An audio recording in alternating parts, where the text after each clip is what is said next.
What's up, everybody? Thanks as always for supporting the show. It would mean a lot to me if you would take a second to scroll down and hit that subscribe button to the Hoops Tonight YouTube channel, and then follow me on social media on TikTok, Instagram, and Twitter so you guys don't miss any of our content over the course of this season. All right, let's talk some basketball.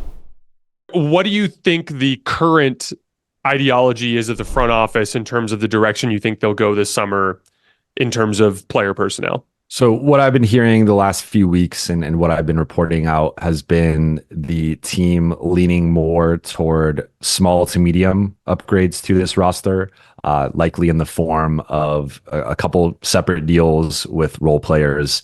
So the mid-sized contracts that they have are Austin Reeves, Rui Hachimura, Jared Vanderbilt, potentially D'Angelo Russell if he opts in, and Gabe Vincent. So some form of trading, some combination of those guys, either packaging a couple of them together or doing a couple separate deals, and then using your picks, maybe using a Jalen Hood-Schifino to get a couple of upgrades, be it primarily like they need a wing upgrade. They need ideally like Rui Hachimura and Jared Vanderbilt have like a basketball baby, and like that is the starting small forward for the Lakers. That player's hard to find, but I think not having to do sort of like offense defense with those two and having to pick and kind of give up one side of the ball.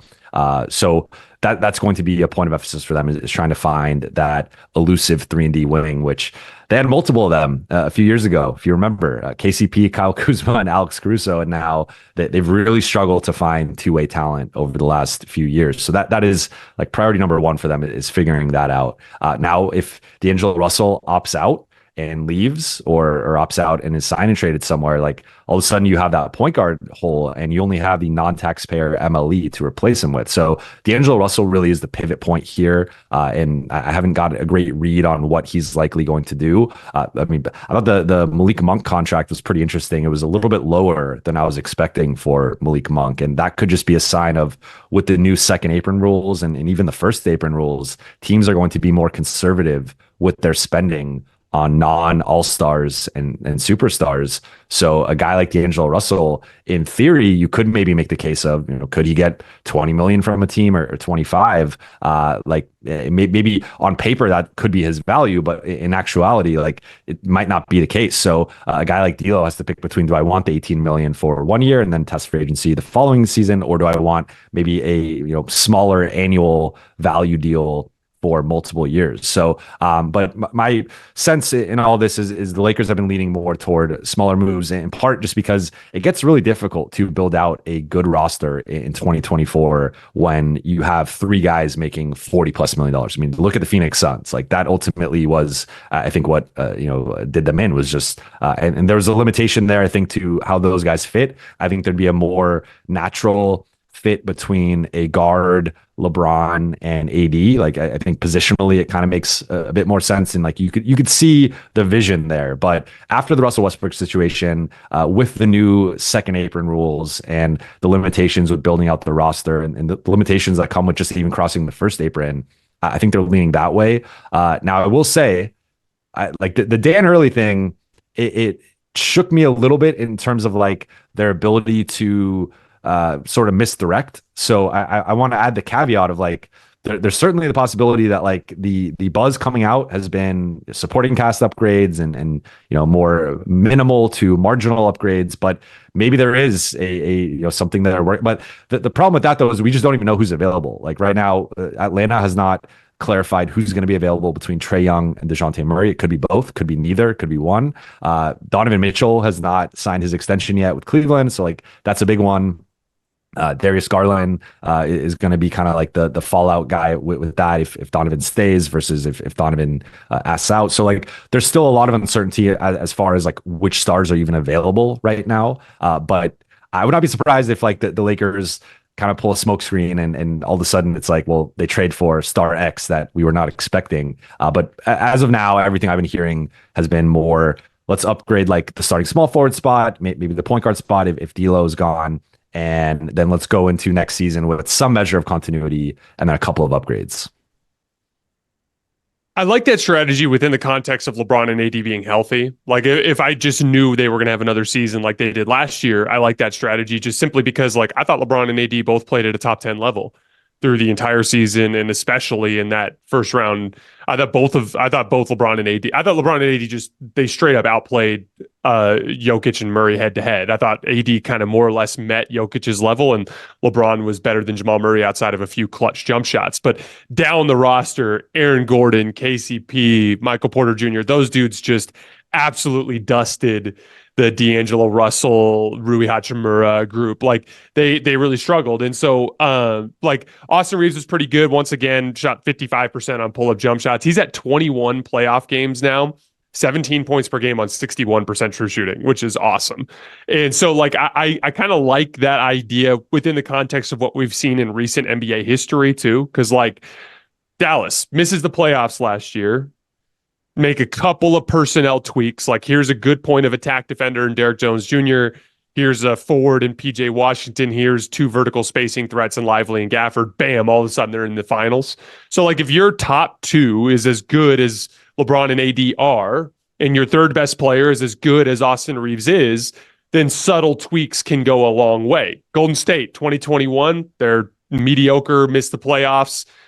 Bring in an Otto Porter Jr., bring in, Gary Payton, bring in the, Andrew Wiggins kind of buys into his role. Klay Thompson comes back. All of a sudden they end up winning the championship. So like, again, I think it's a little bit more complicated just with how talented the top of the league is. But if the reality is the D'Lo Rui piece was the weak point last year. I was actually this morning watching a bunch of film, just kind of just reminding myself what the Laker offense looked like because it's been so long since I've watched it. And like Rui turned out to be the weak point on both ends of the floor. Too many possessions were ending with him getting wide open corner threes that he couldn't make. Too many driving closeouts into the lane where he'd smoke a layup or take some sort of bad mid-range pull-up jump shot. Not tracking Michael Porter Jr. on the other end of the floor, losing track of him, not battling enough physically underneath the basket. Like Rui just had a bad series, but Rui to me is a bench player who's masquerading as a starter for the Lakers. D'Angelo Russell is a redundancy next to Austin Reeves. And so I genuinely believe this. If the Lakers could get two high quality starters, not stars, just starters that play at the 2 and the 3 between Austin Reeves, LeBron James, and Anthony Davis, that just automatically puts them into a different tier as a basketball team. I think that would put them up in that group with the teams that are out of the play-in that are towards the top end of the Western Conference. But it's hard. Those are the two most desired positional archetypes around the league in terms of role players are the 2 and the 3, guys that guard opposing perimeter players and that are, offensive threats off the ball when teams throw extra attention towards your stars. So it's a lot to ask to go out and find that type of player. But like, as long as LeBron and AD are healthy, I like that strategy. My main concern is, what do you do if AD misses 30 games?